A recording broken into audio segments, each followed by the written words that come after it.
And yeah. Let's see here. We are live. I believe we should be. Just take a look at this.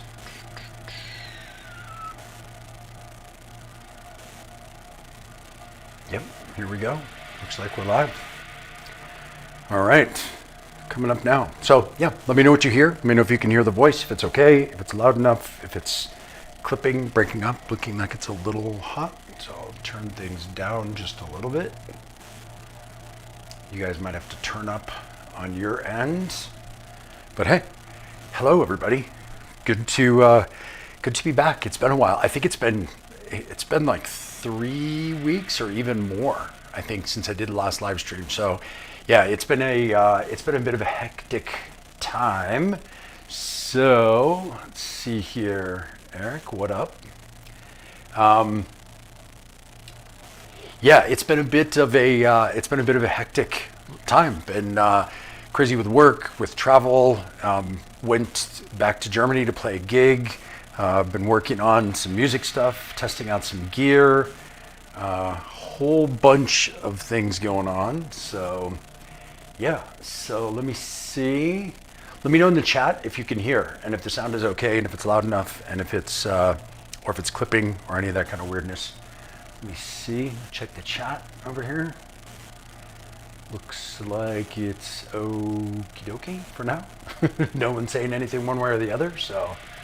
All right. James, what's going on? Good to see you. We'll give people a little chance to pop in here while we mess around with some of the fun stuff here. Some cool background noise.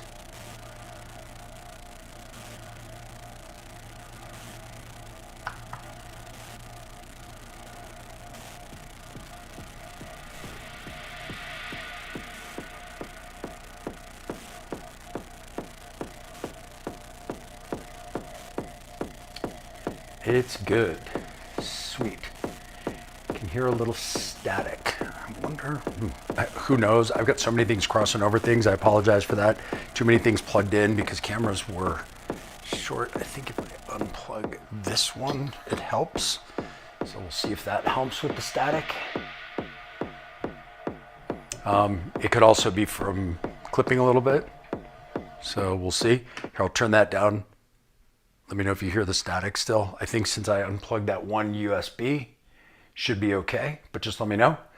Yeah, so let's chat and hang out just a little bit. So what we're gonna talk about today, yeah, it's usually this one USB cable that's powering this one camera that makes that weird noise. So sorry about that, but thank you for letting me know. Yeah, so what we're going to talk about today is a little bit of setting up a rig so that it can travel. And we have talked a bit about this in the past, but I've had some things change and wanted to let you guys know, kind of walk through what I used on this most recent trip, let you know what happened traveling on this most recent trip. It was pretty funny. Yeah, it was an interesting trip, just to say the least, as far as the traveling piece of it. So we'll get a little into that because I know a lot of you have asked about traveling with gear and how it works going through security and all that kind of stuff, and had a little bit of an adventure there. So we'll talk about that just a bit later. Let's see here. Definitely join in the chat if you have any questions or anything that you would like me to talk about or go over, or anything you're curious about or I can show or whatever. Happy to do any of that stuff. Like I said, it's been a little while since I did a stream, so I wanted to jump on here and talk about all that's new and everything that's going on lately. So.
All right. So anyway, that was enough of an intro. Wanted to give everybody a chance to jump in. Welcome everybody. Glad to have you here. Last weekend, the reason why that I wasn't on here and didn't do any kind of video or anything like that, actually for the last couple weekends, I was getting ready for last weekend. Last weekend, I went back to Berlin. I had a show in a town called Magdeburg, which is about hour and a half by train outside of Berlin. Very cool club called Geheim Club. Had a great time there. Got to play a great after-hour set. It was like 3-hour long set, which was super fun. And this is the rig that I brought with me. So I wanted to talk a little bit about this rig today, and I can show, let's see, switch views here. So you can see a little bit more. You can see the top half of the modular. And so this is the rig that I brought with me, and I wanted to talk a little bit through what I have and why and how I have it set up and run and cabled. And then I've made a couple big changes since the last time I did a video here.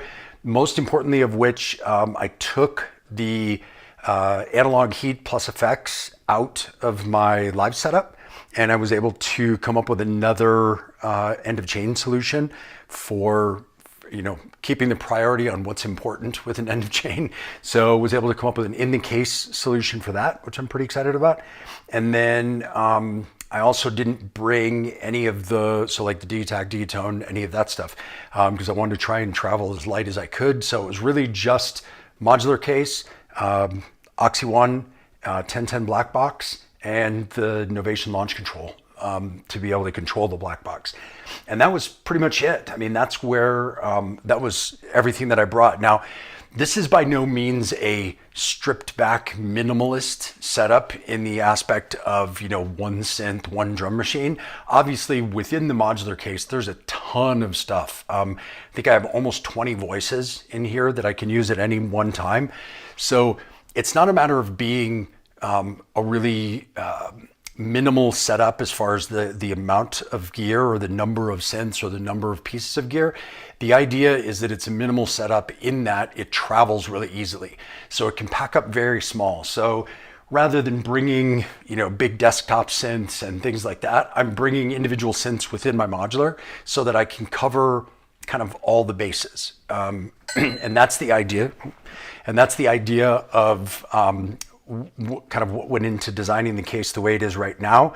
I wanted to do this today also to kind of show how I did the last gig, because starting on Monday, I'm going to pull this all apart and I'm doing a complete redesign. I've been on Modular Grid for the last 3 days trying to figure out exactly how I'm going to do the redesign.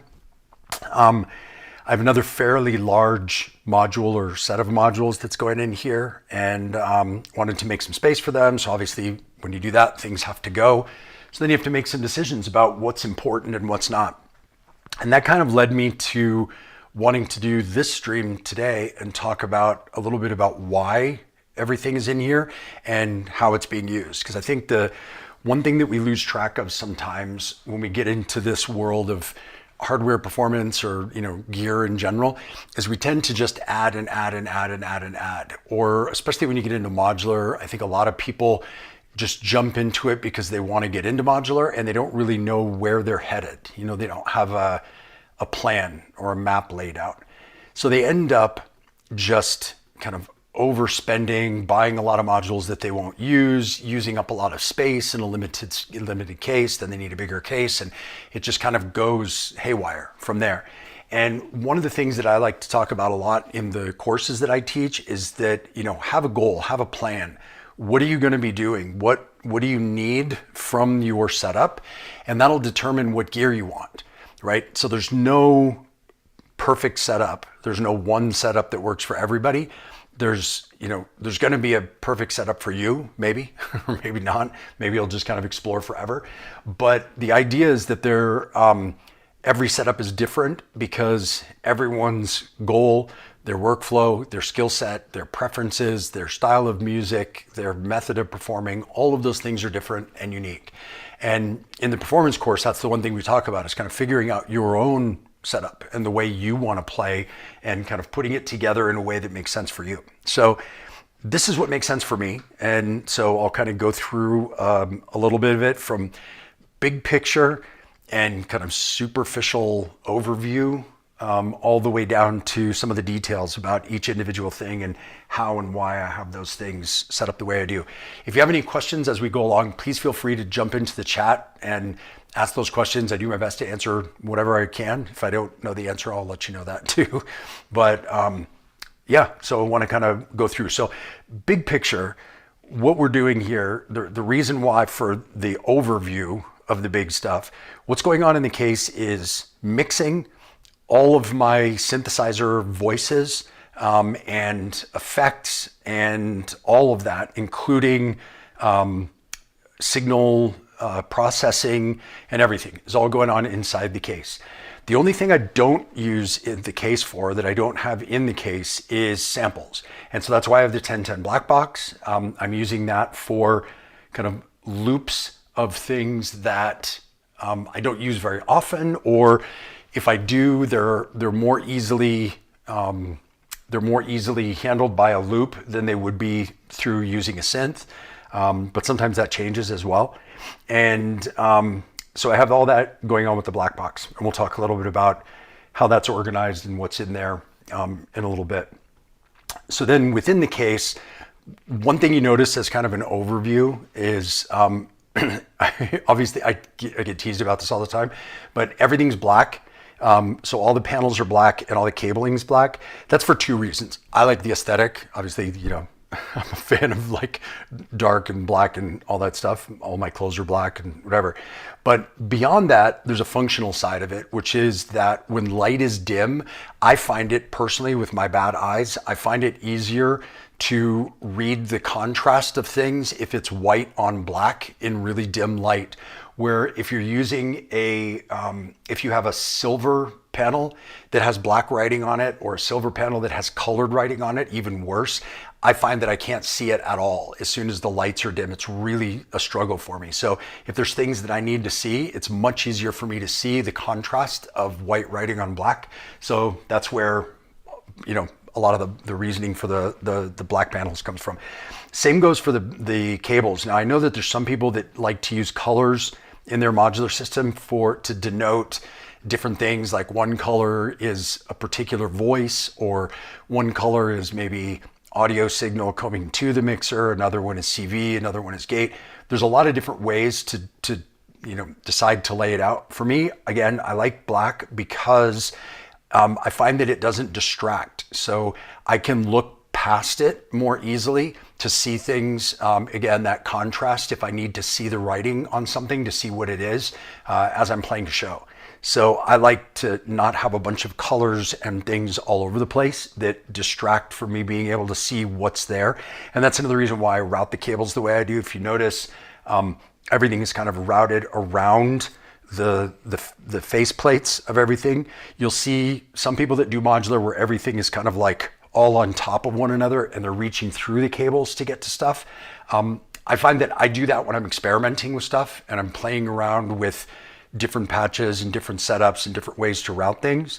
But once I have it pretty much set, then I dig right into trying to make it as clean as I can, not out of like anal retentiveness or anything, but just to be able to reach everything and to be able to get to the knobs and buttons that I need to get to in a way that's not obstructed by the cables and I don't have to dig through everything. And so, again, personal preference, but everybody does it their own way. So then once we get into the case itself, mixer is all across the bottom. So this is 12 stereo channels, all analog, 2 effect sends per channel, and a gain per channel, which is great with this mixer. So it allows me to kind of level set everything that's in the case before it all goes out. Then the next levels are all kind of combinations of voices, effects, filters, things like that. I like to keep them together. I know there's some people in their modular setups that like to have like all their oscillators together, all their envelopes, all their filters, and then they patch. For me, I like to make the decision of what's going with what. So like, for example, the BIA that you can see right here is a full voice except for filter, and its filter is right next to it, and its insert effect is right next to it. So this thing right here acts as one voice. The warp voice has built-in filters and stuff, and then it goes through its effect, which is right next to it. Percon's voice has its effect right next to it. The pizza has its filter and its effect. So everything kind of sticks together. So for me, that acts as one synthesizer, one voice that has all of the things that the voice needs, including filter, and then goes through effects. So that, I like to keep those together so they're organized, so I don't have to think too much about like, this voice has its filter over here and its envelope over here, because that gets confusing when I'm playing live. So I like to try to keep it as, I don't know, organized as possible, I guess. Something else you'll notice here too is that I have a lot of voices that are complete voices. I don't have any envelopes. I don't have any VCAs other than the ones that are in the mixer. I do in my big setup, which you can see kind of over there. That's my studio modular, and that's for more for sound design stuff. With this, just try to save space and to pack as much into a small case as I could. I wanted to try to keep the voices as concise as I could keep them. So that's kind of the thinking behind that. You'll notice that most of the voices have effects with them too. So like the warp has its effect, the BIA has its effect, Percons has its effect, Polycinematic has effects inside, Oxychoral has effects inside, Pizza has its own effect, and then I've got kick and hats, which don't have any effects on them. So those are all the insert effects that, for me, those effects kind of act as part of the sound design for whatever I'm doing with that particular voice. And then I have send effects, which are more like on the performance side. So I'll send things through the Endorphins Ghost, which gives me kind of this trippy, I'll play something so you can hear it. So like if I have something like just a simple hat, but I send it through the Ghost.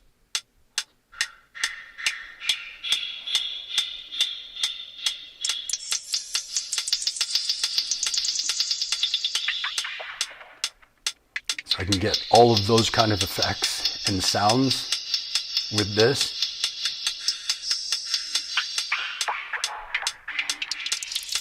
Right, all going through that one chain. So it just gives me some more kind of atmospheric stuff that I can play. And the other send I have is a frequency shifter, which I can send multiple bits of things pre-fader, so I don't even have to have them up. So if I start to send things, so all of that's going through.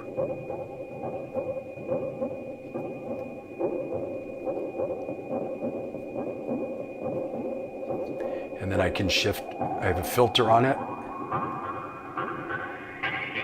And then I can frequency shift.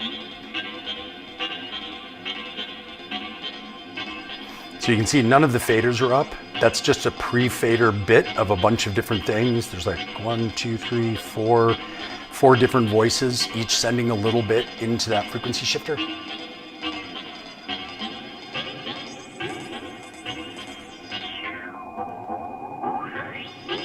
And so it kind of acts as a voice, even though it's not a voice. So that was kind of the thought process behind having the frequency shifter in here. So that's kind of how everything's run in the case. There is a lot of voices here, even though it's a relatively small case. I mean, I know it's not a super small, but it's relatively small enough that it can go carry on. This has kick is 1, hat is 2, pizza is 3, warp is 4, BIA is 5, Ericsson's baseline is 6, Percon's voice 7, Polycinematic 8, and then the Oxychoral is actually 8 voice multi-timbral, so that's another 8. So there's 16 voices in here, plus effects, plus processing, plus all of that stuff. So to get a lot of things, if you were going to do a live show and have 16 synths on the table, you would need a gigantic table to be able to put all that stuff out. So I try to keep it as tight as I can, all in one case. So, and then the other piece of that is the Blackbox. So outside of the case. Oh, actually, before we do the Blackbox, we'll talk about the processing, because I know there's probably questions on that because it's a big change. So everything goes through the mixer. including the black box, everything's coming into this mixer. So then the master channel out from the mixer goes into the Oxy Meta, which is right here. And I'll switch to overview so you can see that. So everything goes into the Oxy Meta, which gives me like performance effects, like DJ filter and risers and stuff like that on the master channel. Then that goes into the, it's a noise engineering model, which originally was the Rucha Legio, which is a filter. I changed the firmware because it's the Legio format, so you can flash different firmware. And now it's the, what is it called? The something starts with an L. I can't remember, but it's a processing module. And what it has is the three knobs on here now are saturation, limiting, and compressor. And so for those of you who know me, I'm not a huge fan of compressor on the master, so there's basically none. But then there's quite a bit of limiting, so that can help me drive things. But then there's also a good amount of saturation, which for me, saturation is really the key on your master bus for leveling up the perceived loudness of what you're playing so it doesn't sound thin. Modular can sound loud but thin when you hear it on a big system because there's not a lot between the frequencies. Or the other extreme, it gets really muddy. So if you try to keep it from getting muddy, you can get some thin sounds where it feels like there's spaces, gaps between the frequencies. So saturation is great because it helps fill up those spaces. So adding saturation adds to the perceived loudness, and then limiting after that goes up. And then from there, it goes into the board brain monitor, which is the output module. And then I've got 1/4-inch outs from there that are going into my sound card, which is coming into what you guys hear. This gives me control in the monitor. It gives me headphone control so I can wear my in-ear monitors while I play. And then there's also a mute on that. So if I want to check something while I'm getting ready before I go on, I can mute my output and I can still hear the main through my in-ears. So it's cool because it gives me a lot of ability to do a lot with the signal, but all still staying in the case without having to do a bunch of external gear outside. So then we move on to the black box. Black box is basically loops. Everything is set up as a loop in the black box, and they're all running all the time. So when I'm going to start the show, I just launch them all, just like clips in Ableton, and they loop. And so I have those things kind of in a format where I know where things are, and they're being controlled by the launch control. There's 16 tracks in the black box, so I have 8 volume and then 8 pitch so that I can make them fit with whatever I'm playing. Then these next 8 are the volume for 9 through 16 in there, and then pitch. So it's like this is doubled going up that way. So what this does is it gives me some kind of things in the background or foundational elements that I'm not doing with the modular. So for example, I'd use this for subs often. So if you're listening on good sound, you'll be able to hear this. Headphones or good speakers. Things like that. Things like percussion. So loops like this, which I can use to mix and match with other things. I also like to use this for atmospheres. I always like to have kind of a foundation of an atmosphere behind whatever I'm doing, and then I kind of build on that. So I'll have something like this, which is just kind of a background sound. And because I can pitch this again, this can be a lot of different sounds. If I pitch it up, or I can take it with it and have it be something else, right? And then some other percussive and texture things that I can use to kind of add interest and add extra elements. Then I have some kind of basic hi-hat and top loops. I do use the Archer's rig a lot, pretty expressively in my live setup to be able to play things, and it goes from like closed hat to open hat, and I'll change up sequences. But if I want just something foundational in the background, like a 16th hat, I've got something like that here, or like a shaker. I've got those there, and then some top loops that you can layer on top of each other.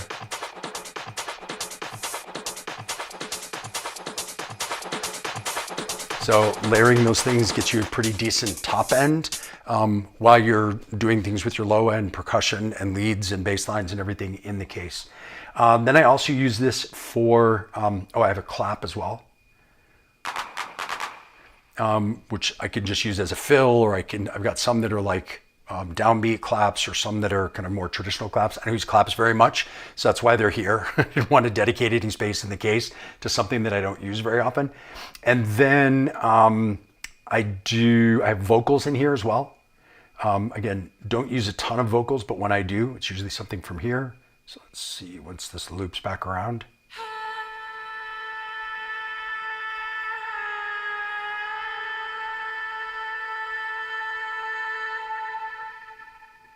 So having just stuff like that, and I can pitch it.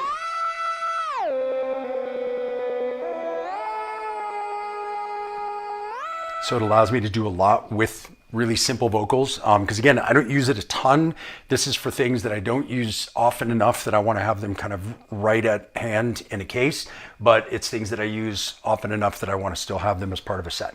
And then if all else fails, I have a couple of kind of lead or hook loops or whatever that I would use in here if I'm either running out of ideas here, or if I need a minute, or if I need to change up sounds and I want to kind of let something else do the work. So I'll have things like this, which most of these are things that I recorded in my studio from either this modular or from my studio modular.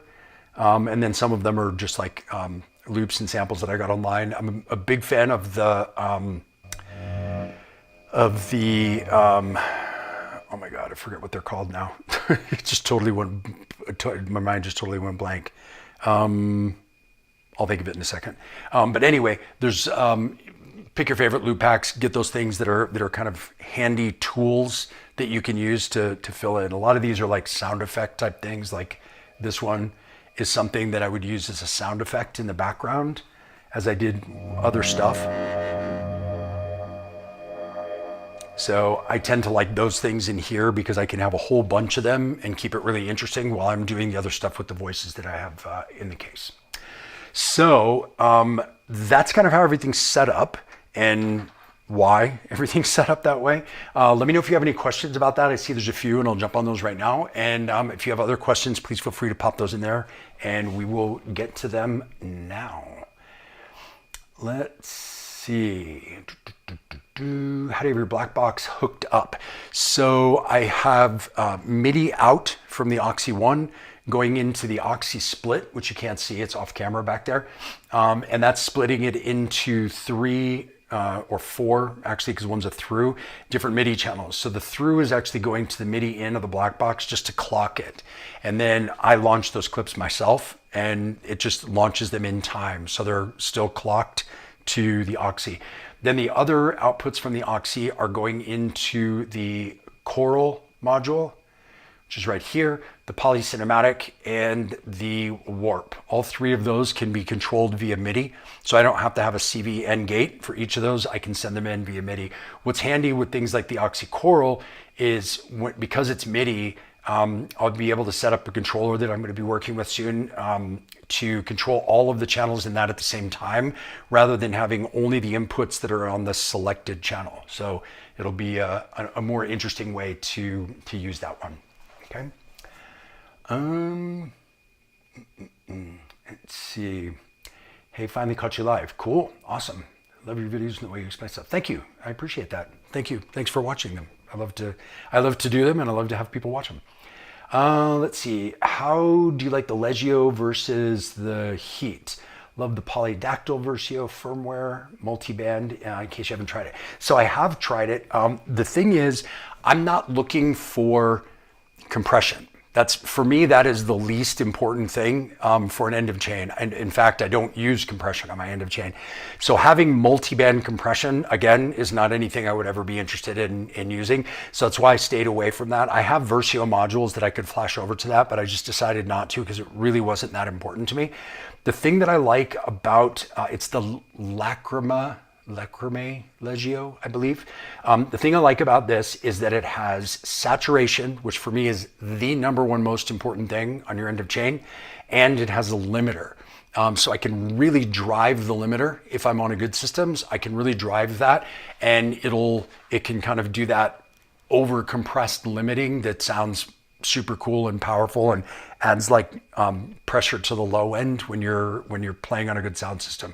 So for me, those were the two keys, were saturation and limiting. Compression, like I said, I'm not even using it. There's this knob, you can have compressor on one side and expander on the other, and I'm just keeping it in the middle so that I don't have any of either, because having compression on the master for a live set, I don't think makes a lot of sense, and so it's not that important for me. In fact, when I was using the analog heat plus effects, I was not using the compressor on that at all either.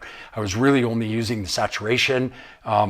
Because it didn't have a limiter, I was trying to find a way to make that limiter-esque sound using a combination of drive and it was good, but not quite what I wanted to do here. But the saturation was great. The saturation in the analog heat is amazing. It's the same from the Heat Mark 1, Mark 2, and the Heat Plus effects. All really, really, really sound great.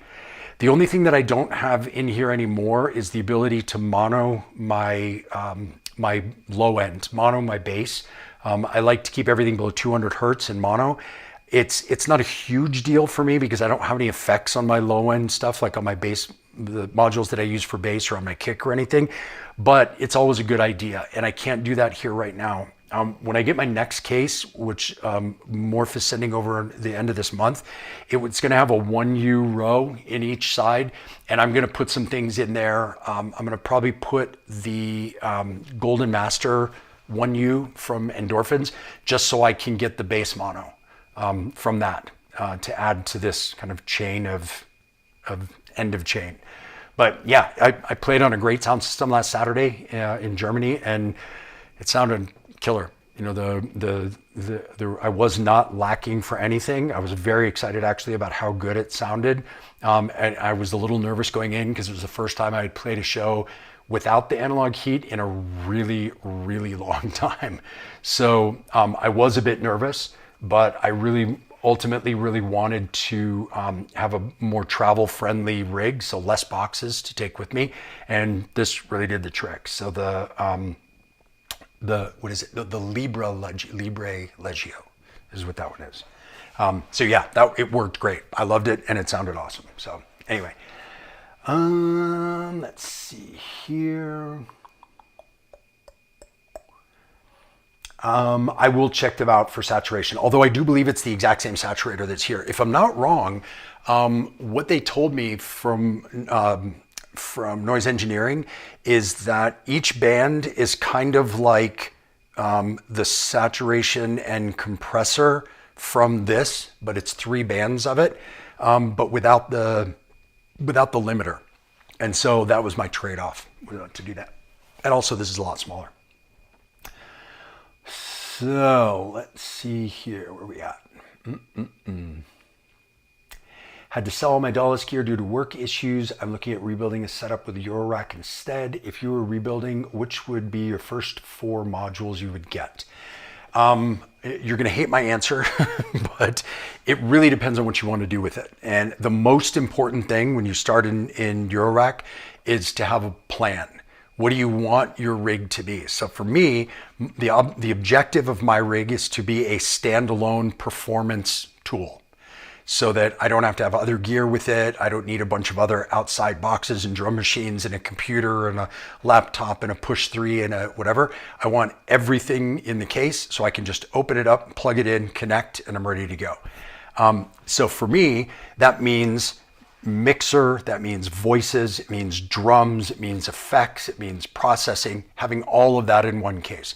Now, it really depends on what your objective is, what you're trying to do with it. So if you want to have it be a synth and be like a voice as part of a setup, then you're going to go a different route than if you want it to be a drum machine or an effects processing thing, or if you want it to be kind of a big modular groove box or whatever. So it's really what modules you get are they're really personal to 2 things: your how you're going to be using it and your workflow preferences. So for example, I'm not a huge fan of samples. I don't like managing sample folders. I much prefer a synth-based workflow. So for me, having a bunch of synth voices that I can go in and change and create sounds and all of that stuff, that's really important to me. But if you prefer to use samples, then you're not going to want a whole bunch of synth voices. You're going to want a bunch of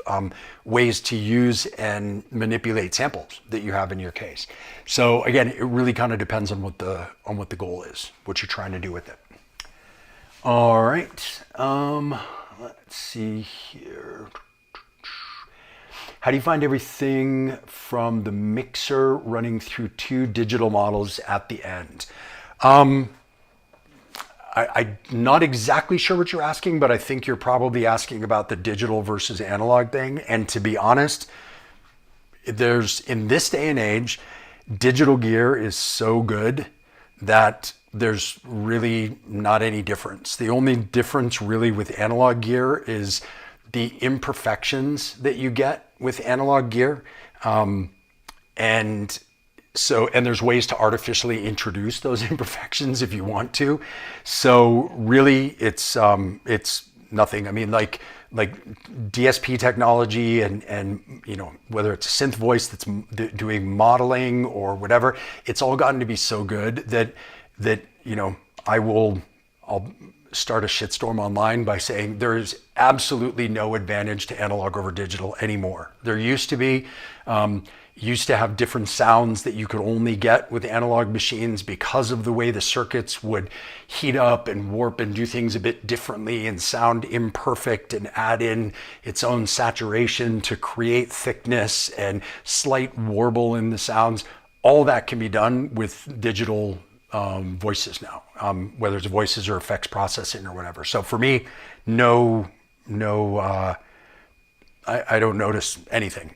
Honestly, it sounds great and it doesn't change anything. And now something to think about as well, the idea that I would go from a signal path through digital things, keep in mind, you're going to have digital to analog and analog to digital conversion every single time you play, no matter what, because things have to be converted to a digital signal to go through certain types of processing. So to go through maybe the mixer or the whatever type of speakers are being used in a club where you're going to play, you're going to convert to different signals to cable to send out to a mixer.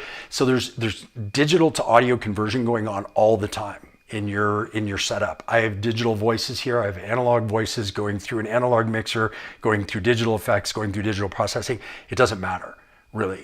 What matters is having good quality so that you can get what you want out of it.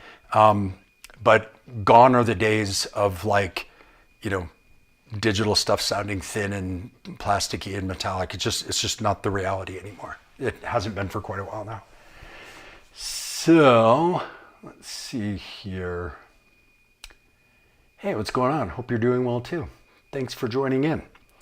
Let's see. Also, low-end subloops and limiting to avoid muddiness. How do you set those to work well? So it's actually one of the things we talk at length about in my course, in both of my courses, is that in this day and age, I think we've gotten into this really bad habit of messing things up in our mix and then fixing them with processing. So it makes people think automatically that you have to fix things with processing. And I would argue that you don't if you don't mess things up in the first place. So the idea is to try to keep each sound within its own frequency bands rather than having things overlap too much. So if I'm going to use a low-end subloop, something like this, I'm not going to use a kick that sounds like this. That's super low end and subby. I'm going to shorten up my kick and move it back up into the higher end of the low end or the low mids or whatever you want to call it, so that I've got room underneath it for a sub or for a sub bass. right? Where if I have them both taking up the same frequencies, the only thing I can do in order to clean that up afterwards is either EQ them out of the way or sidechain compress them out of the way. And so I would rather not have to have all those extra modules for EQing and compressing and all of that stuff within the case. So I put a lot of focus into keeping things within frequency bands so that they don't step on top of each other, so that they don't have to be processed in order to be moved out of the way from each other. So that's kind of the answers. I try to keep everything as clear as I can within itself. And that's one reason why all my samples that are in the Blackbox, the one control I have besides volume is pitch, because I want to be able to move them in the frequency band where they're going to fit. So like if I have like a tom like this, or that's a different space, or so I'm not saying like I want this thing to always be here or I need these things to always work together. I'm constantly adjusting that while I'm playing. If I hear that it doesn't sound right, or if it sounds too muddy, or if it doesn't sound clear, I'll move things out of the way by pitching them differently or sometimes filtering to get them out of the frequency band of something else. Or like you saw with the kick module, there's a lot of things I can do with that kick to make it either kind of in the low mids versus the low lows. Or if I'm not using a sub and I want to use, let's say I want to use a bass line that's more like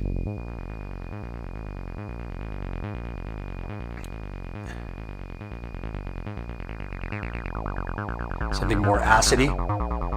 So this isn't low, low. So this isn't subby. So then I could take that same kick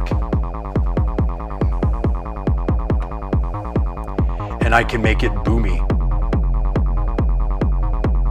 And I can use the kick to fill up the low end with that low end kind of tail because the bass line isn't down there. But if the bass line is going to switch to something more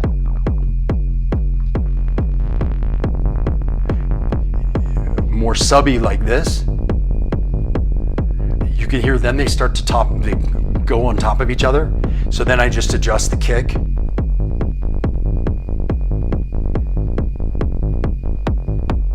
to get it out of the way and move it up in frequency. So now the bass is allowed to take up the low end and the kick is taking up higher frequencies than the bass. So I do that a lot in order to make sure that things stay out of the way so that I don't make some huge mess that I have to clean up later with processing, because I just don't have the processing in the case and I don't want to use a computer. So that's that. Let's see here. Spent all day today working out what modules to use and trying to work out what modules you use and trying to work out what they do. Eurorack totally new to me, been fun to explore, new info and ideas, just looking for funds. Yeah, that's the thing. The thing with Eurorack that can be a real challenge, especially getting started, is that there's kind of no rhyme or reason to the modules. There's thousands of modules out there and they all have these weird names, like Desmodus Versio and pizza and battering ram. So you don't know what that means. What does that do? And so it's not a clear thing where you're saying like, oh, this is that exact thing. So it really helps again to have a plan and say, okay, I want these particular types of voices, or I want voices that do these particular types of things. And then you can narrow it down and you can start to search or look on YouTube or whatever and find voices that fit that characteristic that you're looking for. So like the bassline voice that I was just playing with, the Erica Sense bassline, this is a bass module that's a full bass all-in-one thing. Let's show you there. It's a full bass all-in-one module, so it has everything from filter to envelopes to everything. It has a sub oscillator, it has a detune. So with this, I can do all kinds of fun, interesting things as bass lines. So this is triangle wave, but if I go to sawtooth, it instantly gets more aggressive. If I go to square wave, it sounds more like 303-ish. If I want to go back to sawtooth and then do something like detune, I can do like a respace.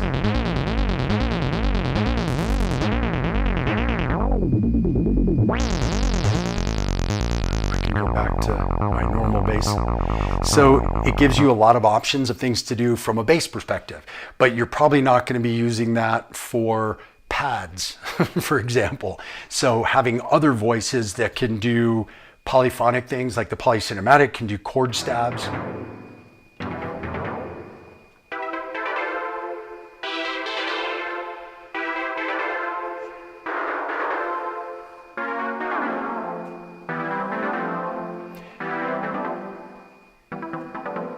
Right? So you get a totally different vibe from something like that.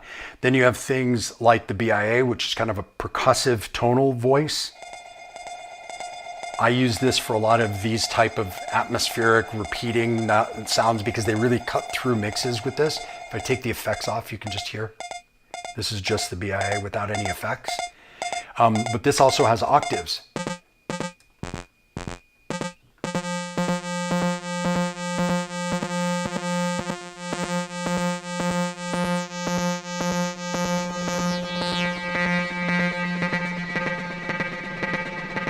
So you see you can get a lot of sound out of it.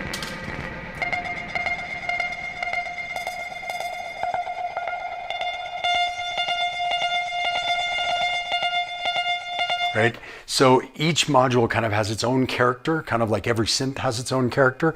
So I like to use these in different ways. You know, the Erica synths is very analog sounding, that very kind of rich, warm analog sound. The BIA is much more kind of metallic, percussive sound. So that's another fun one. Obviously something like the battering ram is a kick drum. So if you really want something that's like specifically a kick or specifically a hi-hat like the Archer's rig, take the effects back off that. So you can get a lot of different sounds out of one thing.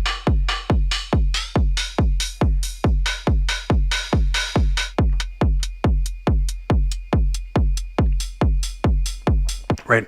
So every voice is going to have its own character and its own unique purpose. So when you're getting into it, looking at things from not from the perspective of what's the best module, but what do I need it to do and what has a workflow and kind of has the amount of space that it takes up that works best for what I want it to do. If that helps. Okay. All right, let's see here. I wonder how you do 1 hour set with Oxy when it can't transition instantly between projects. For me, Hapax is the only sequencer that can transition between projects properly. The reason is because I do not use projects. If we were to go into my Oxy and into, yeah, not there. Yeah, so I don't even have any projects saved, right? I don't save any projects. So for me, transitioning from one project to another is not the way I play. I came to the whole live performance world as a person who had DJ'd for 30 years and produced for 20 plus years.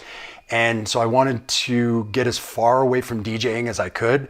And for me, if I'm just going to play a preset track and then another preset track, I would rather DJ. I would rather roll up with just headphones and a USB stick, plug it in, and go from track to track, and with gear that's designed to transition from track to track. What I'm doing when I play my performances live is I am writing the music live in the moment on stage for the crowd. So I have voices here where I can't save presets. So I don't do program changes. I'm not going from one preset thing to another preset. I'm just using this as it is and making the sounds on the fly. I'm live sequencing using the Oxy One, so I'm changing things up. I'm writing patterns live on the fly. I'm using a lot of the bits of the random generation and some of the generative pieces, plus using step sequencing and all sorts of different types of sequencing methods to do that live on the fly. And then the only thing that I have kind of, I guess, pre-prepared is the loops that I have in here. And those are really, like I said, they're things that kind of fill in the gaps in the background. So, and because I've got the ability to pitch them around, I can make them into something totally different and change to a different vibe at any point. So I'm not transitioning from one preset pre-prepared track to another preset pre-prepared track. I'm writing, and then as I want to, I'm transitioning individual voices from one to another. So for example, if I'm using a kick drum that is, something like this that's much more subtle, and I want to move into the next kind of vibe that I'm doing that's more aggressive, I can change the kick itself and make it into something more aggressive. So I'm morphing that live on the fly while I'm playing, rather than having something preset and trying to find a way to get that from a preset thing to another preset thing, if that makes sense. Also with the Oxy, one of the things that you can do with the Oxy, if you want to pre-prepare stuff, is you have kind of a matrix of things that you can save for each track. And then you can launch those almost like you would with clips in Ableton. So you can launch different things together. You can launch everything as one thing, and then you move it to the next, and you can set the way that it reacts to change from one thing to another. So it can change over immediately. It can change over at the end of the bar. It can change over at the end of 4 bars, however you want to have it set up. So there's definitely ways to do that if that's the way you want to perform. For me, it is not the way I chose to perform, because I was intentionally trying to get away from DJing, and I didn't just want to DJ in a more complex and less convenient way. So that was what kept me away. And that's why I'm not using, my laptop in my live set, or, my Push 3 or something like that, because I wanted to keep this live writing on the fly, creating music in the moment for the moment is the whole idea. I didn't want to say like, here's my set, I'm going to play this for you, even if it doesn't fit the vibe, even if it's not what you don't want to hear, I'm going to play it for you no matter what. I wanted to have it be more interactive, where I would get inspired by the crowd, write things that would inspire them to act a certain way, then they would inspire me to write something else, and it kind of goes back and forth and on and on. So that was how, like my show in Germany last weekend, I played 3 hours, and yeah, could have gone for 10 more. It's all the same when you're doing it that way. So let's see here. Are you planning on getting the new launch control? The new one looks pretty cool, especially with having MIDI now on it. It actually does look very cool. I think it's a really interesting thing. I may or may not get one. If Novation wants to send me one, I'd be happy to mess around with it and use it. But I'm actually starting to learn another new controller, which is going to be taking the place of the launch control in my setup. I just have to get it all set up and good to go. But yeah, that'll be, you'll see that in upcoming videos. So yeah, so I may get the new launch control. For me, the Launch Control XL, this has been such a workhorse for me. I've had this for years, and it's that thing that I always have on the shelf, and whenever you need a MIDI controller, you just pull it out. And it's great, easy to control, it's super durable, it's awesome. The new Launch Control feels definitely like an upgraded version of this. Like, it feels like very no nonsense. It's very kind of straightforward to program. It's a bit limited, but that's great. I mean, that makes it super easy to program and control. But yeah, I love the new one. I saw it at Super Booth, and it was really cool. I think it's awesome.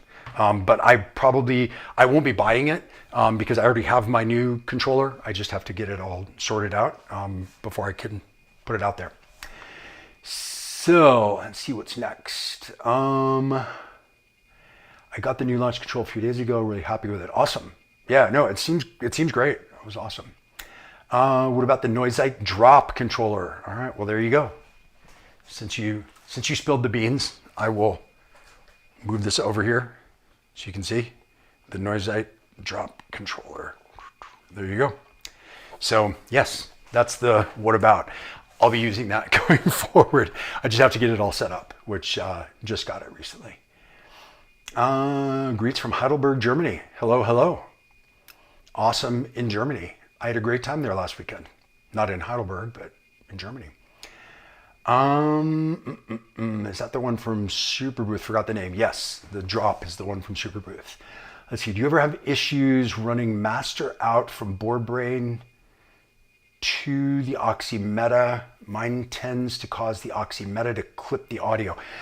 So have you adjusted the gain in the oxymeta? That's what I would suggest. And if you haven't, let me show you how to do that. If you hold down the off button, if you hold it down, you'll see it start to blink. Once it blinks, this control knob down here is your gain, for your input gain for the meta. So my guess is that you have your input gain set too high, so you're pushing things into it too high and it's making it clip. So just hold that down. Sometimes you have to move it to catch wherever your setting is and lower it down. It doesn't need much gain at all, so I lower mine way down and it works great. So definitely adjust that, because that's probably what's causing it. If you're getting clipping as it goes through the meta, it's probably because the gain on the meta is set too high. So let's see, that's it. Yes, it is. Looks pretty awesome. However, it's not cheap. Yeah, it's not cheap, but it's also not just a MIDI controller. So, I think that the launch control is a great deal for what it is. And I also think that the drop, even at 700 euros, is going to be a great deal for what it is. Few different things that it does, that the drop does, is all of your MIDI preferences for it, and all of your control preferences are all saved in the controller and not in the individual device, which is great. It has 4 pairs of MIDI in and out, 4 separate channels of 1 through 16 MIDI. It has switches on each one of those to switch between TRS-A and TRS-B, which is amazing. I wish more people did that so that you don't have to worry about using adapters and whatever. You can just switch it on there and you can use whatever adapter you have, which is awesome. It also has CV in and out. It has dual USB-C. They can both be USB host. One of them can power the device as well. And so you can do all of that type of input and output. And then each one of the knobs on the drop, each one can go to 8 separate destinations at the same time. So every knob in effect becomes an 8 destination macro if you want it to, and that goes for faders as well and for everything else. And then you can save snapshots of settings when you have things set up, and this is where the whole drop thing comes in. You can set snapshots of settings, and you can set it to go to a different snapshot or reload the same one or whatever after a certain amount of time, and it ticks down a timer while it's doing that. So you can say in 8 bars, I want it to revert back to what I'm playing right now automatically. Hit that, and then you can tweak and play and go crazy and filters and effects and whatever you've got everything routed to. And without having to try to get all of those things back at the same time, it will just automatically, once it gets to the end of that timer, drop back to either the state you said before, or it'll go to the next state you've told it to go to. You can tell it to go to multiple destinations at the same time, or just, or the same one or however you want to do it. And while it's doing that countdown, you can add time to it, or you can take time away from it. You have adjustment over how quickly that countdown goes. And then the other thing that's really amazing with it is that all of those settings that you have in one snapshot or one preset or whatever, if you tell them to change to a whole set of different settings for those same parameters in a different preset, you can adjust how much time you want the device to take to morph from one preset into the other. So it doesn't just switch like quickly.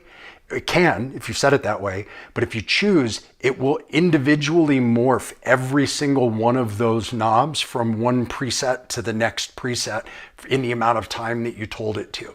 So it is way more than just a MIDI controller, I would say, for sure. And that's why, it's not cheap. It has a screen, it has a really good large size color screen.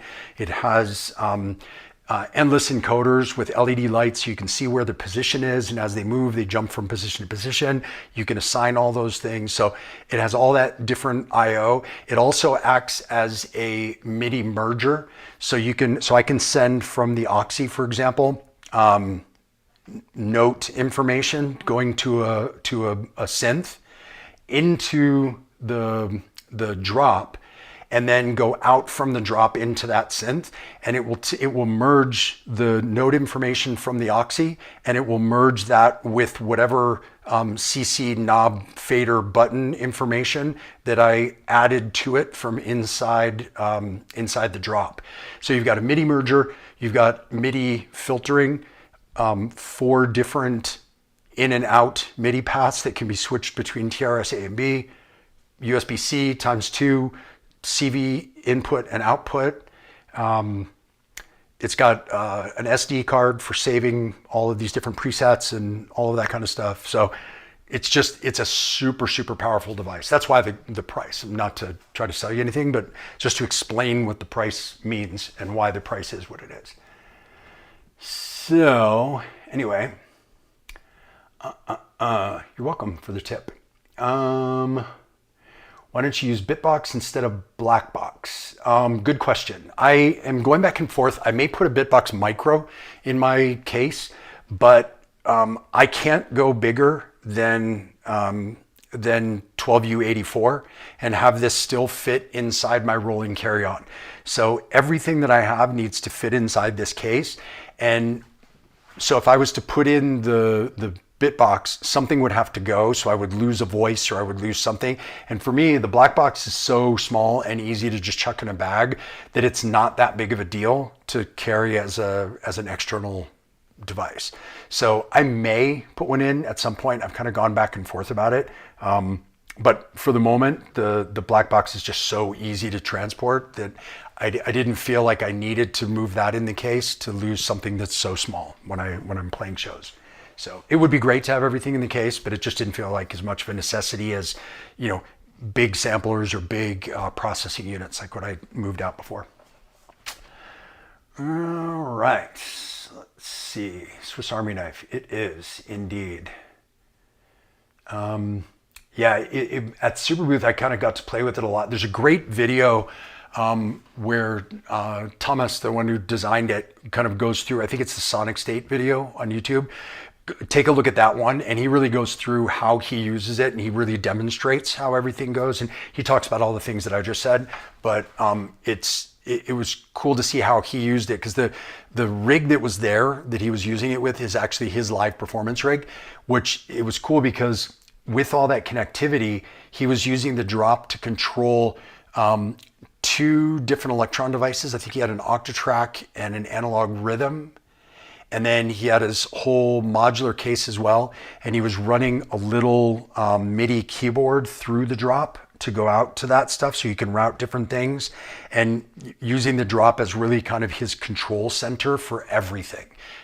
So it's pretty cool. I mean, the thing that's cool about it is it's kind of like the Octatrack, where it's like super flexible. It can be a simple MIDI controller if that's what you want to do, or it can create these really complex in-depth routings if that's what you want to do as well. So it's just kind of all up to how you want to use it. But if you need just a basic MIDI controller, I mean, this is awesome, and the new one is awesome as well. So does the AB switch allow one preset to spread 16 MIDI channels across 2 pages? So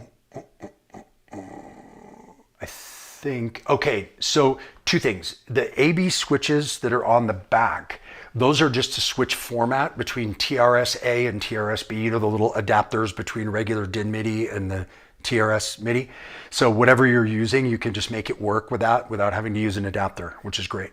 So that's one AB. And then on the front of it, it also has every preset has 2 layers. There's an A layer and a B layer, and those are part of the same preset. You can just switch between them. So it really gives you 16 channels of 4, or is it 4 or 5? Yeah, 4 knobs, 4 encoders, and and 4 rows times 8, and 8 faders, and 8 toggle switches, toggle buttons. The encoders are also press encoders as well, so you can set those up to do different things. But one preset goes across basically the 2 pages, A and B, and it's kind of cool because you can set it up so that the 8 faders are the same on both pages, and it's only the knobs that change, or you can set it up so that they change completely. Basically every knob and every fader can be assigned to either layer A, layer B, or both. And so again, it gives you a lot of flexibility. If you have one encoder that you want to always be like your master filter cutoff for something, and you want that on both pages, no matter what you're doing, you can just tell that knob is going to be A and B. So then when you switch to the other page, that knob is still the same function as it was on the other page. And it's really handy with the faders too, to be able to have those for volume. And then when you switch over to the other page, the volume is still what it is, and you just have another 32 buttons that you can use for other stuff. So it's pretty cool. Pretty cool. Let's see here. Oh, so you're asking if you can send to 2 different devices. So basically it has 4, I think it has, is it 4 or 3? 4. So it has 4 MIDI outs and ins, because so it's like 4 mergers, but it has 4 separate MIDI paths. So very much like the Oxy One, you've got 1 through 16 A, B, C, and D that are going out. So you have 4 paths of 16 MIDI channels, plus all the CC that they carry and clock and all that stuff. So each one of those could go out to a different synth if you wanted to, or you could actually run it through to other synths, and then you could have individual things set up to go into the second synth in the path or whatever. It doesn't really matter. But what's really cool is that when you're setting up the knobs and the faders, you basically, once you've set up devices on 1, 2, 3, and 4 MIDI channel, and the CV and USB out and USB in and all those channels, you set up your devices how you want them to route. Then when you're mapping a knob, you can tell, because it's got 8 destinations, because it's a what do you call it, a macro. Those 8 destinations could be on 4 different MIDI paths and over USB and via CV, going to all different devices and all coming into one knob. And so it's not like knob per path, it's knob per device, and the device, or sorry, knob per, the drop, and the drop can go out to all those different devices that you have set up via all the different MIDI channels. And they can be filtered as well, or merged as well. So it's, yeah, you can do a lot of stuff. Let's see here. Drop is definitely worth it if you can afford it, totally. They made something really good and they know it. Absolutely. I actually think it's a deal for what it is. The other thing too is it's a tank. It's got a metal casing. It's kind of like the Blackbox. Like, it is like heavy duty, and the quality of the knobs, the encoders, it just feels really, really, really solid. I mean, I've only had it for a week, so I don't know if it is in fact solid, but it feels very solid. So let's see. Knobs and fader quality, just talked about that. Screen looks amazing. The contrast is really good. Adjustability is great. The adjustability of the LED lights on it, really, really good. So yeah, very cool. What else? The layer switch, yes. Yeah, it sounds perfect for the Electron boxes. One thing that's really cool is it has built into it a whole library of pre-mapping for a whole bunch of devices. And if you go into the Electron folder, like, every Electron device is in there. So there's already a bunch of pre-done mappings that you can just say, yep, I want an analog rhythm. And then you've got it all set up in a certain way. And then you can go in and modify individual controls if you want to, but it gives you kind of a baseline like mapping for individual devices. So yeah, very, very, very cool. Handy piece of kit, both for live and studio use. Yes, also on the studio use thing, it has mapping for Ableton, and it also has mapping for Bitwig, if you're a Bitwig user. So, or it either has it or it's on the way. I can't remember, but it'll be around. So, Noisite Euro models are top tier. I agree. I mean, that was what got me started with them was the warp, and I have that in my case right here. Amazing, amazing device, really well built, great user interface. It's funny because the methodology behind the user interface in the warp is very much like the methodology with the user interface in the drop. There's basically two different work areas within both devices. So you have kind of your studio area, which is where, like in the warp, you can go in and like you can design individual voices, you can do additive synthesis with different, adding specific harmonics or alternating harmonics or whatever. You can do wavetable synthesis, you can create wavetables, all this stuff that's really super, super, super deep and complicated for making amazing sounds. Then you can save those kind of wavetables and things, and you can map all of these buttons as macros to controllers for those. So like right now, so like this is coming right now from the warp. You can see how it pulses with the sound. I'll take off some of the effect. But these buttons on the outside now are set as macros. So you actually don't have to go into anything. You can just leave it on the main screen. It doesn't really matter. And then you can go in.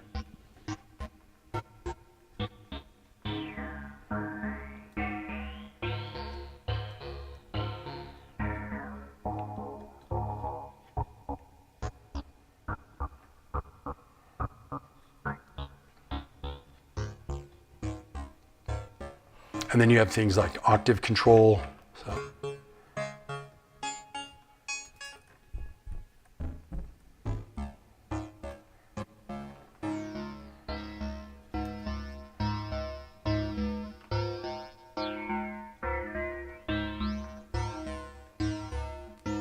And that's just in one kind of voice that I created within here using sounds, like using synthesis in a way that I liked.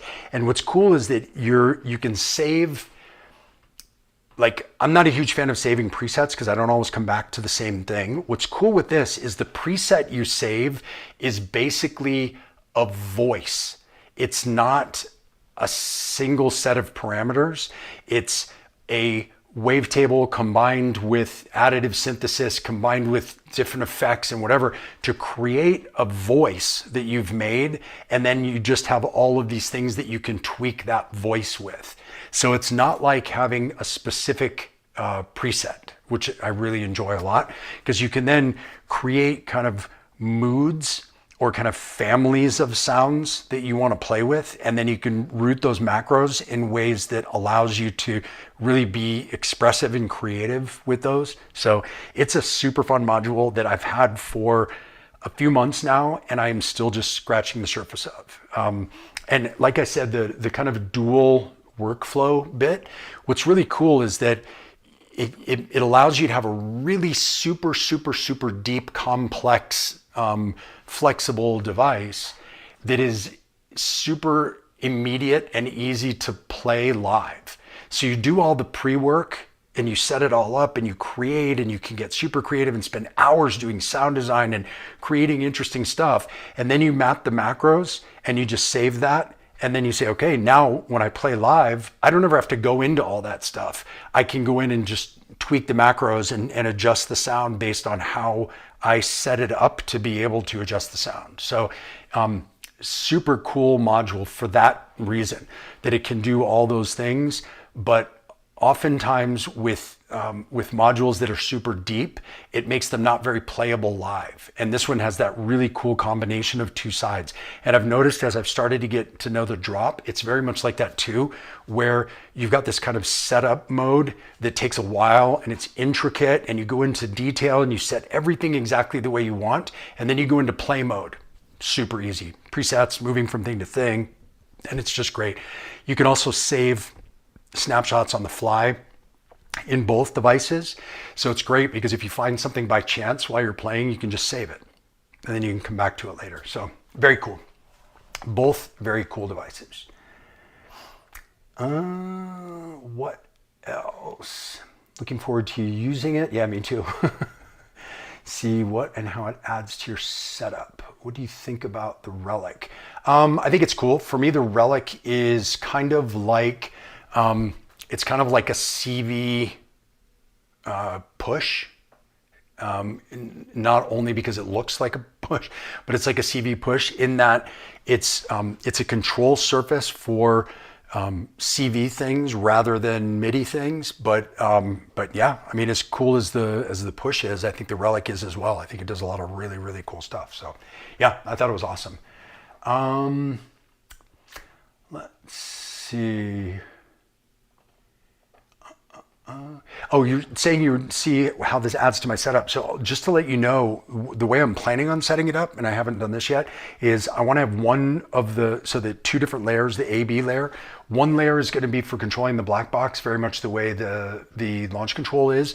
Although, since I'm going to have macro control over different things, I may actually change up some of the sample slots where I was just using loops, for example, like for atmospheres, and instead use that track as a granular track, and being able to kind of create some interesting granular atmospheres and being able to control those with the knobs on the drop. So having that kind of fine control and macro control, I think is going to be really handy for the black box. And then I'm also planning on using the other layer of 8 tracks to control the oxychoral, because that's 8 voice multi-timbral, and they can all obviously multi-timbral, they can play at the same time. But it's the thing that's kind of a drawback with the choral is that you have to, it's kind of like button combinations or knob combinations to switch between different voices, to then have the knobs like change to voice 2 so that the filter works, then change to voice 4 so that the filter on voice 4 works. And there's one filter knob. So to be able to control all the parameters of all 8 voices at the same time from one controller is going to be also super handy. So that's the plan for the drop for now, is to control those 2 things with it, and not a whole bunch of what's going on inside the case. But who knows? That could change later. The only way though that I would necessarily control a lot of stuff within the case is to eventually put in a MIDI to CV converter, so that I could take one of the MIDI outs from that and have 16 CV and gate capabilities to go out to modulation or whatever. So I may do that at some point, or I may not, but it's cool to have the flexibility to be able to do that if you choose to. So that's the idea there. Let's see, what else do we have here? Hey Ed, what's going on? You made it. You made it to the live stream. Yo, Herbie, what's going on? Happy Saturday. Good to see you, Herbie. Welcome, welcome. Herbie is a past student and somebody who I met in real life at Super Booth, which was tons of fun. Yeah, speaking of students, I put in a shameless plug because I don't do paid stuff on this channel. So all these videos are sponsored by me. And the way I sponsor those is I teach courses. So I teach a month-long course in improvised live performance and a month-long course in hybrid production using hardware and live performance techniques in production that you would do in the DAW, and then using things that you create in the DAW to come back into the production world, whether it's through samples or things like that, wavetables or things that you can create. So I do a session each month. The August session right now is on sale. So if you go to my website, circolive.com/courses, you can check out the outline of the course. So you can see everything that's in there. Each one of the courses has 50 videos, 50 plus videos that are all unique to the course. They're not anything that's ever been on my YouTube channel. And you also get, for the 4 weeks of the course, we do twice a week a group Zoom call where we do a Q&A about the section that we're going over within the course. So you can ask questions, I can show you new demonstrations, we go into more depth about things, and yeah, those are great because you can kind of learn from everybody else's questions as well, which is always interesting because you may not think of something, but somebody else may have a question about it, and that might teach you something as well. So there's 8 of those 1-hour Zoom calls that are live that are included in this. And then you also get a 1-hour one-on-one with me that we can do via Zoom over anything you want to. So I can show you a particular piece of gear if I know it, or we can talk about your setup, or we can listen to your tracks or whatever. You can also submit once a week a video of your live performance for the performance course and a production in the production course, and I will give you feedback via via email for those things each week. And then finally, there's an online group that is a private group only for people that have signed up for the course, and everybody who's ever been in the course is in that group. So you can go in and kind of meet other people that are doing hardware that maybe from your area. A bunch of people from the groups met up for the first time in real life at Superbooth. About 15 people that had taken the course came to Superbooth, and we all hung out together and went out, and they came to my shows, and it was a ton of fun. So a cool way to kind of bridge between the virtual world of doing stuff online and actually meeting people in real life. So, but the course is interesting. Like the performance course is all about how to set up your gear, how to use it, how to design a setup that lends itself to improvised live performance, some techniques for improvising live, things to watch out for, ways to kind of mix your sound, and then everything from that to how to travel to shows, etiquette when you play shows, how to do a sound check, like all the kind of stuff from start to finish in order to be able to actually get out there and play a show if you want to. So definitely, if you're interested, sign up now. There's spaces available still for the August course. And that begins, I think it goes live August 7th. And the first of the calls is on August 10th. And then we do 8 of those over 4 weeks. So yeah, sign up. I would love to see you on there. There's quite a few people in the chat here who have taken one or the other or both my courses, so feel free to ask any of these guys. So, let's see. More value from Circo course than your next piece of gear. I totally agree. I did a video about that a few weeks ago, which for me is kind of important. The video is called "You Can't Buy Your Way Out of Practice," and the whole thing is, nobody has any problem spending a few $100 on a piece of gear thinking that that's going to make their performances better. But when you want to, but it's harder for people to spend a few $100 on a course that would actually make them better at all their gear. And it would improve the quality of their ability to use all of the gear that they have. And so it's a way better value, but whatever. I think people are much more interested in buying the thing that will be the magic pill that makes their stuff sound good. I did a comment and I kind of felt a little guilty that I was being a little snarky, but on one of the I think it was on Facebook the other day, and somebody said, can the Syntacct do a live club set by itself, like without anything else? And I responded, no, it still needs somebody who knows how to use it in order to do the set. The Syntacct can't do the live set by itself. And I think that's kind of a lot of mentality that we get in these days, that we think the gear will do the thing when it's like, if you buy an expensive tennis racket, it doesn't mean you can play tennis. Or if you buy an expensive car, it doesn't mean you know how to drive. It's like you have to actually learn the thing rather than just get more of the things. And so that's why I feel like the courses are valuable. That's why I put them out there, why I created the courses in the first place, is because I feel like there's a hole out there in the world of particularly improvised live performance, where there's not a lot of information on YouTube about it other than these streams. And there's not a lot of specific kind of methodology of it, where here's how you do it. One thing that people, I think, miss sometimes is that improvisation is not just winging it. Like, you don't just go out there and just turn the stuff on and wing it. You have to set things up in a way that lends itself to performing in an improvised way. You have to choose gear that lends itself to performing in an improvised way. You can't just chuck a bunch of gear together and go out there on stage and wing it, because it's going to sound terrible. So again, I highly recommend the courses if you're interested in it. So anyway, if you have any more questions about this gear setup, the trip, the travel, the gigs, any of that stuff, the courses, please feel free to put those in the chat. Happy to answer any of those. And I'll let you know, while you guys are coming up with questions and putting them in the chat, I will let you know about the trip I had to the gig last weekend. A couple of funny stories. So I get asked all the time, so I don't know if you guys have seen before, but this folds down like this. So I have some cables coming out of it right now, but this folds up and then it goes into a rolling carry-on.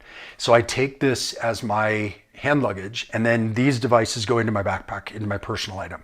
So that way, everything that I need for my show comes with me on the plane. I don't ever have to check anything and any of that stuff. So I get asked all the time, do you ever have any problems taking this machine, electronics, knobs, cables, wires, circuits, everything through TSA, through security? And generally the answer is no, because I haven't had any troubles. This time I had a couple of really funny things happen, so I will let you know, just so that you guys can think about it when you're going to take a trip to do a show. My bag got flagged, as it does quite often, for secondary screening, because it looks weird on the x-ray. So they flag it. And it was really funny this time. When I was leaving Denver, my bag got flagged and it went to the secondary screening. I walked over and I was like, that's my bag. And the guy's like, oh, cool. And then he looks at the x-ray image that came from the other machine, so he can see kind of what he's getting into. And he looks at the thing and he's like, oh, are you going to play a show? And like, he recognized immediately what it was. And I was like, yeah, I'm on my way to Berlin to play a show right now. He's like, cool, have fun. And he didn't even open the bag. And that was the third time that's happened to me, where the secondary screening person either was an electronic musician or knew about electronic music, because I've had other guys that look at that picture and say, oh, are you a producer? Oh, are you a DJ? Are you a performer? And then they'll ask questions like, oh, what DAW do you use, or whatever. So you can tell that they actually kind of know what they're doing, which is really funny, and never ceases to surprise me every time that happens. So breezed through, no problem, leaving Denver. Got to Germany, did my shows, did everything. And then as I was leaving Berlin to come back, I went through, did the same thing I always do, took out my small electronics, put my bag with this through, because there's no sense in taking it out, because it's the whole bag. So I know it's going to get flagged. So even before this got flagged, when I was going through like the scanner, they stopped me for secondary screening, did like the full pat down, made me take off my shoes, checked my shoes, put them back through the x-ray machine, swabbed them, did all of this stuff. And then they let me go. And then my backpack got flagged because it had my bag of like cables in it. So then I had to take that out, as well as all the electronics that were already out. And then once I was closing that up, my rolling carry-on also got flagged.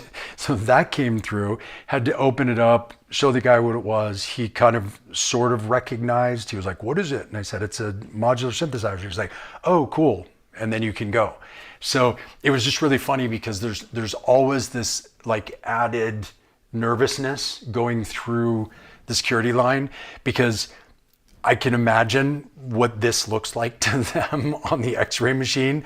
So it's like, I think once they see it, they see that it's a thing, it's not some like weird machine.